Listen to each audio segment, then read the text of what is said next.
বিড়ি যারা খায় তাদের হাত দিয়ে গন্ধ, মুখ দিয়ে গন্ধ, দাড়ি দিয়ে গন্ধ, জামা দিয়ে গন্ধ, লেপ দিয়ে গন্ধ, বালিশ দিয়ে গন্ধ, আমার হংস গন্ধ। ওর বউ থাকে কেমনে রে আল্লাহ রে, যেরকম ঠিক কিনে রে ভাই। টাটকা বিড়ি খায়া বোর মুখের কাছে যখন মুখ লয়, বউ খালি মুখ ঘুরায়। স্বামী কয় আমি তোমার মুখের কাছে মুখ নেই, তুমি মুখ ঘুরাও। বউ কয় লজ্জাও করে, শরমও করে। এই মাত্র তুমি টাটকা বিড়ি খা আমার মুখের সাথে মুখ লাগাইছো, তোর পাশার সাইডে তোর মুখের গন্ধ বেশি। না না, বিড়ি খা, ব্রাশ করতে পারো না, মুখ কষ্ট দাও। আর যারা বিড়ি খায় তারা ভাবতেছে বাদশাহ আনসারী মনে হয় বিড়ির বিপক্ষে ফতুয়া দিবে। নন, এবার আমি কেন বিড়ির বিপক্ষে ফতুয়া দেবো? কেউ যদি বলে বিড়ি খা হারাম, আমি বলবো জায়েজ তো জায়েজই, সেটা হলো 200 কোটি বার জায়েজ। বিড়ি খাওয়ার একটা লিমিটেড আছে, স্বাধীনতা আছে। পানি খাওয়ার আদব হলো বসে থেকে, ভাত খাওয়ার আদব হলো বসে থেকে, বিড়ি খাওয়ার আদব হলো টয়লেটের ভিতরে। হ্যাঁ, আমি যদি কারণ হুজুর বিড়ি কিভাবে দেখছে, আমি নিজে দেখছি রমজান মাস জোহরের আজান দিছে, এস্তেঞ্জা চাপ দিছে, কম এস্তেঞ্জা করে নামাজ পড়ি হুজুর দিয়ে। আমি যা দিয়ে যে টয়লেট বন্ধ বন্ধ, ধুমা গোল হয়ে বের হচ্ছে। ব্যাপার কি, আগুন ধরলো নাকি? আমি নক করলাম, উনি ভিতর থেকে সাউন্ড দিচ্ছে, তাহলে বোঝা গেল মাল ওখান থেকে উৎপত্তি হচ্ছে। আমার কথা কি বুঝতেছে না? ইদানিং আবার শুরু করছে যারা পান খায়, আমি চ্যালেঞ্জ করে বলতে পারি 70% লোক পান খায় আর টয়লেট করে। আর বিশ্বাস যদি না হয়, ও এনে থাক, ওর বোর কাছে জিজ্ঞেস করবে, কারণ ও তো মানা দিবে না। আমি নিজ চোখে দেখছি এক বুড়ো টয়লেট থেকে আসতেছে। কম কই গেছিলে? কয় টয়লেটে। কম মুখ লড়ে কে? কয় পান খাইলে। কম টয়লেটে যা পান খাইলে। কয় হে, পান না খালি টয়লেট হয় না। কম সি সি সি, না না, এইটা হালাল জিনিস টয়লেটে ওইটা খায়। হ্যাঁ, না না, টয়লেটে আছে হালাল জিনিস। পান যদি এর মধ্যে পান খাওয়ার এর মধ্যে ডেলিভারি করে না। আমার কথা হলো এইটা হালাল জিনিস টয়লেটে যদি খাওয়া যায়, তাহলে টয়লেটের মধ্যে একটু গু তুলে চুন মনে করে বড়া খায়।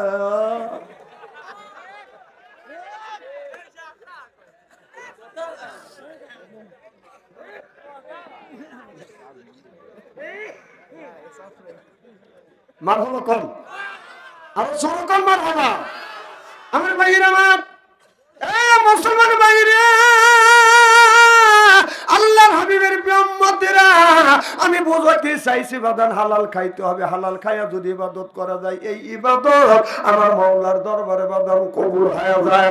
আগের জামানার মানুষ বাদান হালাল খাইছে আর আল্লাহর কাছে ইবাদত করছে, ইবাদত কবুল হয়েছে। আমি বাংলাদেশে, আমার থেকে শুরু করিয়া বাংলাদেশে হাফেজ কারি, মাওলানা, মুফতি, পীর সাহেব, গুই সাহেব, যত সাহেব আছে, আমি চ্যালেঞ্জ করলাম 20টি নামা সাধারণ হাফেজ মাওলানা নামাইতে পারবে, বাংলাদেশের একটা পীরও 20টি নামাইতে পারে না। কারণ ওরা পরের তা খায়, ওই মুরিদ আপনার হালাল জিনিস দিল কি হারাম জিনিস দিল কিচ্ছু আছে না, জরা খায়। এই জন্য একটা পীরকে দিয়ে যদি 20টি নামাজ দোয়া যদি করে, 20টি যদি এক সপ্তাহের মধ্যে নামবে, ওই পীরের কথা শুনলে 2 সপ্তাহ বাইটে দেবে।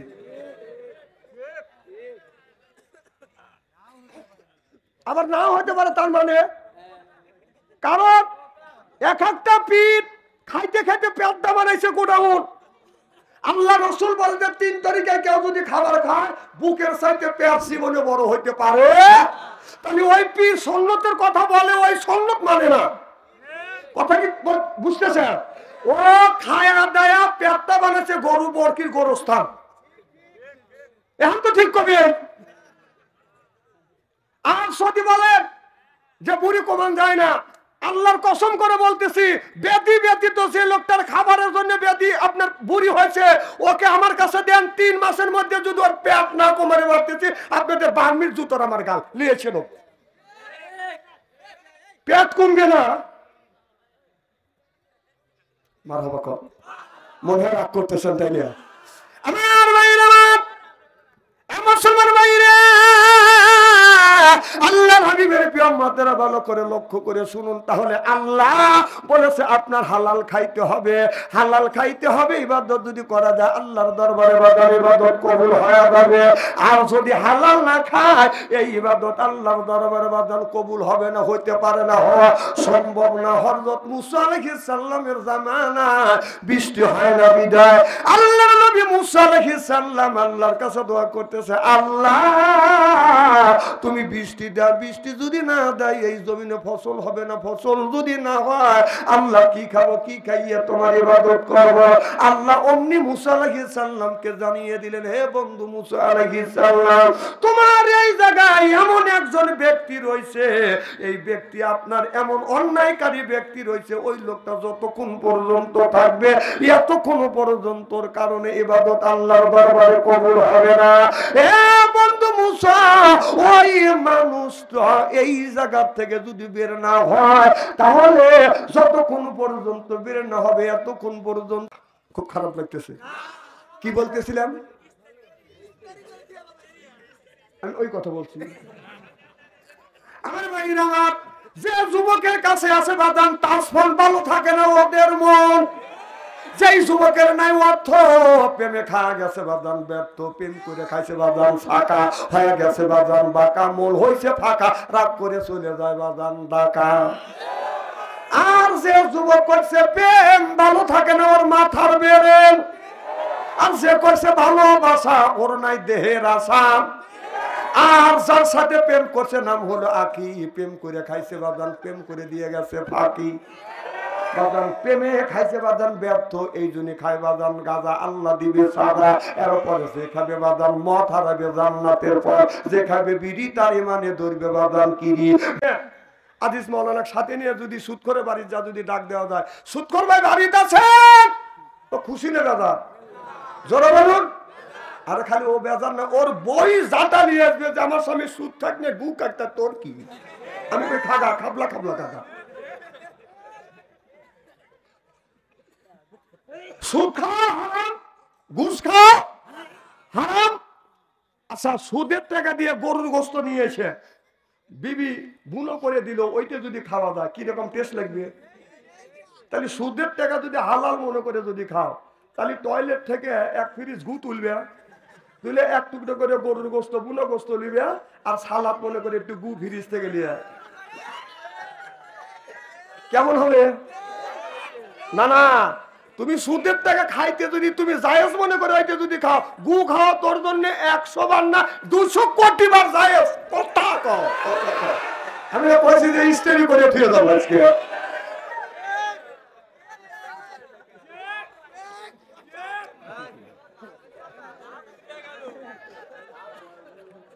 মারহাবা কর আমার ভাইরা। আল্লাহ বললেন আলা তাকুলু, সুদ তো খাওয়া দূরের কথা, সুদ খাওয়ার দ্বারের কাছে বাদান যাওয়া যাবে না। সুদ খাইয়ে ইবাদত বন্দেগী করলে এই ইবাদত বন্দেগী আল্লাহর দরবারে বাদান কবুল হবে না। আল্লাহ বলে কুলু মিন তাইয়্যিবাতিন মা রাযাকনাকুম, আল্লাহ বলে হালাল খাও এরপরে ইবাদত করো, এই ইবাদত আল্লাহর দরবারে বাদান কবুল হয়ে যাবে। চিল্লে এখন মারহাবা। আপনি হালাল খাইলেন না, হারাম জিনিস খাইয়া আল্লাহর কাছে যা, আল্লাহর কাছে যা যদি হাত তুলে মোনাজাত করে রব্বানা জালামনা, আল্লাহ কয় বান্দা তোর দোয়াটা আমি শুনলাম না। তাহলে আপনার ইবাদত যদি আল্লাহর দরবারে যদি কবুল করতে চান তাহলে আপনার সর্বপ্রথম হালাল খাইতে হবে। হালাল খাইয়া ইবাদত করলে এই ইবাদত আমার আল্লাহর দরবারে কবুল হবে। চিল্লা কোন আল্লাহু আকবার। আমার ভাইয়ের আমার, এটা যদি বাঁচা যায় বাংলাদেশ না, এই বাংলাদেশের বাদান অন্তত 70% ব্যক্তির বাদান নামাজ রোজা কবুল হয় না। ও বাদান গত বছর তো আমরা দেখেছি বাদান বৃষ্টির জন্য হাজার হাজার মাওলানা আলেম কারি হাফেজ মাওলানা মুন্সি আল্লাহর কাছে হাত তুলে বাদান মোনাজাত করতেছে, আল্লাহ বৃষ্টি দেও, অথচ আল্লাহর দরবারে বাদান দোয়া কবুল হয় না। আজ থেকে 30 বছর আগেকার ঘটনা বলি, আমাদের ময় মুরব্বির যারা বসে আছে, এখন তো বাদান ইরিদান বুনছে, তখন তো বাদান ইরিদান ছিল না, তখন আউশ ধান বুনতো, আমন বুনতো, তিল বুনতো, পাট বুনতো, যেরকম ঠিক কিনে বৃষ্টি হয়তো না। আমি নিজে দেখছি আপনার দাদা, আপনার বাবা, আমার দাদা মাঠের মধ্যে যায় কয়েকজন মুসল্লি নিয়ে নামাজ পড়িয়া আল্লাহর দরবারে এই রকম করে হাত তুলছে আর বলছে, আল্লাহ যতক্ষণ পর্যন্ত তুমি বৃষ্টি দিবে না, আর বৃষ্টি যদি না দাও এই জমিনে ফসল হবে না, ফসল যদি না হয় আল্লাহ তাহলে কি খাবো, কি খাইয়া তোমার ইবাদত করব।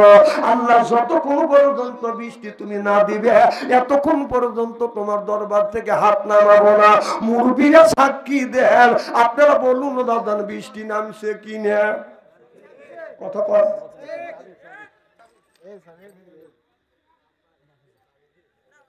চাবি কার? আপনি দোকানের চাবি তাহলে 500 টাকা দিয়ে দাও, পায়া দিল না, তা দিবেনি না, দাও 500 টাকা দাও।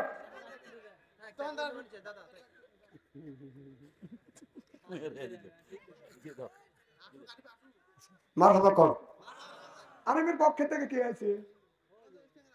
আর আপনি কে? আপনারা 500 টাকা জরিমানা হয়েছে, এখন দেন, দেন তাড়াতাড়ি দেন। আচ্ছা আমি জানি পাগল আছে পাবনায়, এই পাগল নতুন করে দেশে আমদানি হলো কে?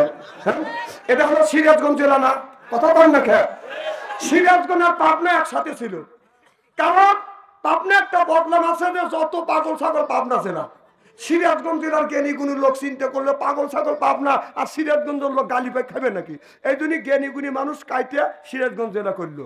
আমাদের সিরাজগঞ্জ জেলার মধ্যে পাগল নাই, আবার নতুন পাগল হলে আমদানি হলো কবে থেকে?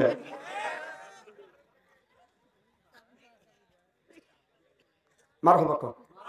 বেহেশতে দিবে আল্লাহ কোরআনে তাই শুনি।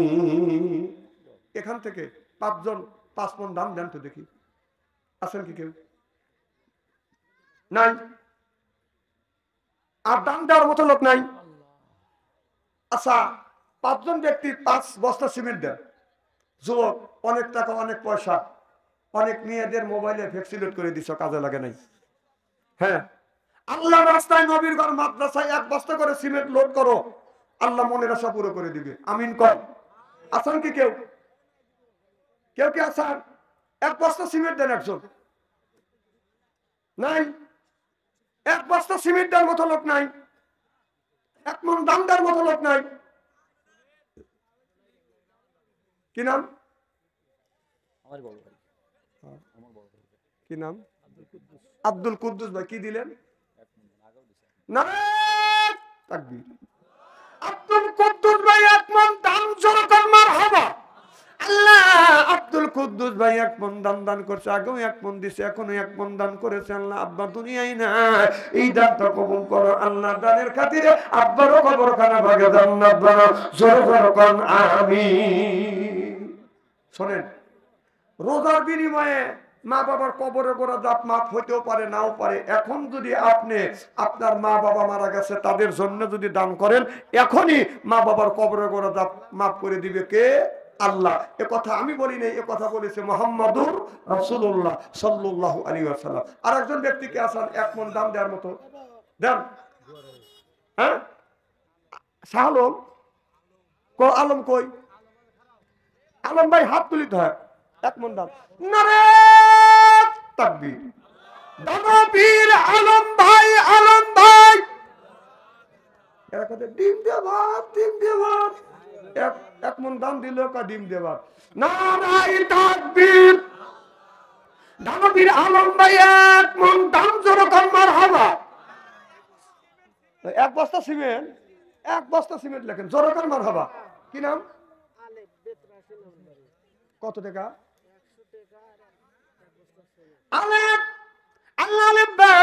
100 টাকা দান করেছে, 1 বস্তা সিমেন্ট মাটি দান করেছে, সিমেন্ট মাটি। আল্লাহ ইমান করে দিও খাটি, জান্নাতে করে দিও গাটি।